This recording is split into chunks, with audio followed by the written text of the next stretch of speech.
nggak merasa kayak aku tuh overthinking atau gimana gitu kan, tiba-tiba kita langsung drop aja kayak gitu. Nah itulah jadi kayak misalkan kita sekarang ini kalau misalkan kayak overthinking gitu kan, terus ada kayak kecemasan di dalam diri gitu, banyak orang yang kayak misalkan mereka langsung detak jantungnya berdebar, pusing, sesak nafas kayak begitu kan. Nah itu banyak juga yang mereka tuh sampai kayak ada penyakit GERD kayak gitu ya. Asam lambung gitu Iya kayak gitu, itu kan karena banyak juga yang setahu aku gitu ya, banyak orang yang mengalami overthinking, kecemasan kayak gitu-gitu, itu mengalami GERD karena kayak ya udah stres gitu, asam lambungnya naik kayak gitu-gitu. Aku kurang paham di bagian itu ya, tapi yang jelas kebanyakan kayak erat kaitannya gitu kan. Dan biasanya kalau misalkan orang-orang yang kayak dalam posisi kalut nih gitu, kalut overthinkingnya banyak banget gitu kan, itu mereka biasanya melakukan habit yang buruk.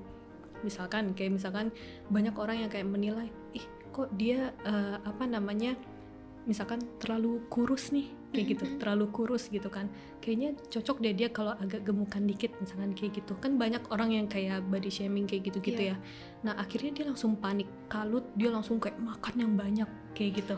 Nah itu kan habit yang buruk yang sebetulnya malah bisa bikin sakit, atau kebalikannya, diet terlalu berlebihan kayak mungkin nutrisinya kurang kayak gitu-gitu. Nah jadi dalam posisi kalut itu sendiri itu langsung bisa bikin habit yang buruk. Akhirnya benar-benar karena COVID ini emang kaitannya itu dekat banget dengan perasaan, ya langsung nyambung dengan perasaan kita ini juga langsung nyambung dengan kondisi fisik kita. Jadi menurut aku masuk akal sih kalau kayak ada penelitian yang kayak gitu ya. Cuman ya kita nggak bisa melihat tahu maksudnya kenyataannya kayak gimana, tapi menurut aku masuk akal sih gitu. Tapi harusnya kalau ada penelitiannya kan berarti sudah ada yang mengalami kan ya, sudah banyak gitu. Dan mungkin di sini lebih ke kita memang ketika ada overthinking yang mulai kayak membuat kita jadi nggak tenang, membuat kehidupan kita berpengaruh ya, produktivitasnya dan lain-lain, itu kita harus segera tahu gitu, harus segera menyadari dan segera mengakui keadaan itu supaya kita bisa tahu apa yang harus dilakukan gitu ya, supaya kita ini menjadi lebih baik, menjadi sembuh gitu ya kali ya. Jadi sembuh gitu. Jadi kita juga perlu tahu dulu kan, maksudnya kayak gejala-gejalanya tuh apa kayak gitu kan. Kayak gejalanya sendiri sebetulnya mungkin ya udah pasti nomor 1 kayak pikiran berlebihan kayak gitu.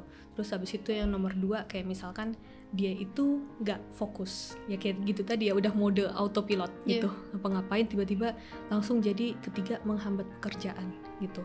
Yang tadinya udah aku pokoknya rencana 1 hari ini udah disusun, jam 8 aku mau gini, jam 12 aku mau gini, tiba-tiba nggak ada yang dikerjain sama sekali karena kita udah bergulat sama pikiran-pikiran di dalam kita kayak gitu kan. Terus habis itu juga sulit mengambil keputusan gitu kan. Aduh nih keputusan gimana ya yang benar ya gitu kan, kalau aku ngambil keputusan ini kira-kira membawa aku ke jalan yang baik kah kayak gitu. Terus kalau misalkan aku ternyata salah ngambil keputusan, wah ini pasti nggak enak banget rasanya, aku pasti jadi orang yang gagal, biasanya kayak gitu. Jadi sulit ngambil keputusan gitu kan. Nah ketika dia udah ngambil keputusan ternyata gagal kayak gitu ya, ternyata salah gitu kan, langsung mengkritik diri sendiri gitu kan, kayak wah emang coba nih kalau seandainya orang lain nih, kayaknya kalau misalkan si itu tuh kayak disuruh ngambil keputusan, kayaknya dia nggak akan kayak aku gini deh, kayaknya dia lebih bagus deh ngambil keputusan gitu.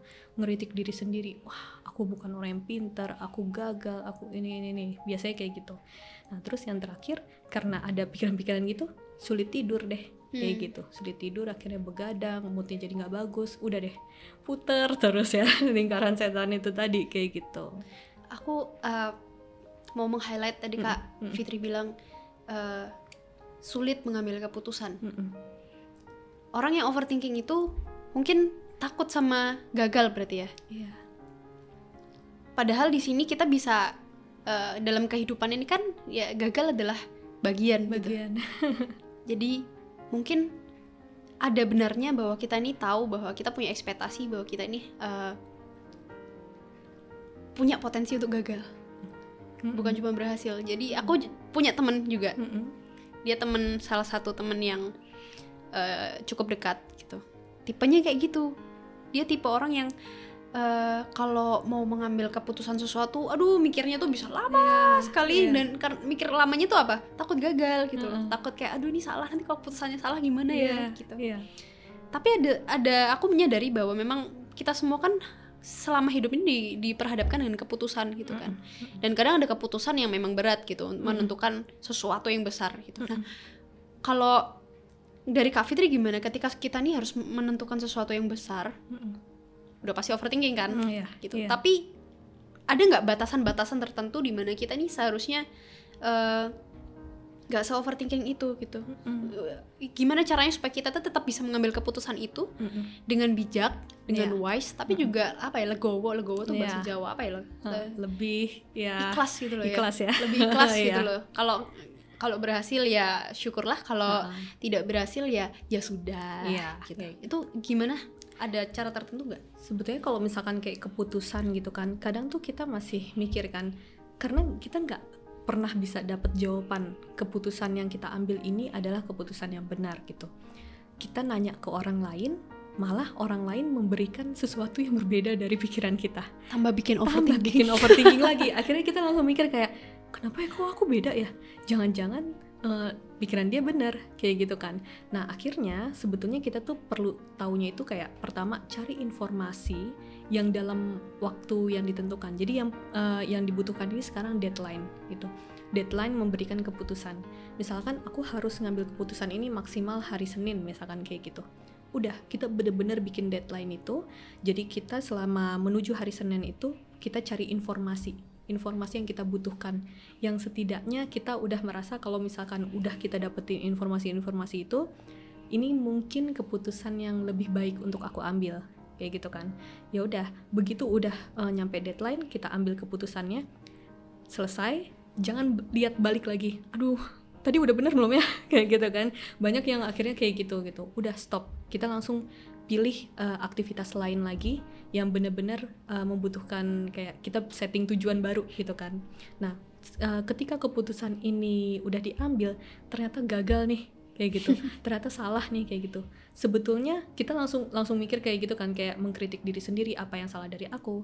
Padahal sebetulnya dengan kegagalan itu berarti kan kita mendapatkan pelajaran.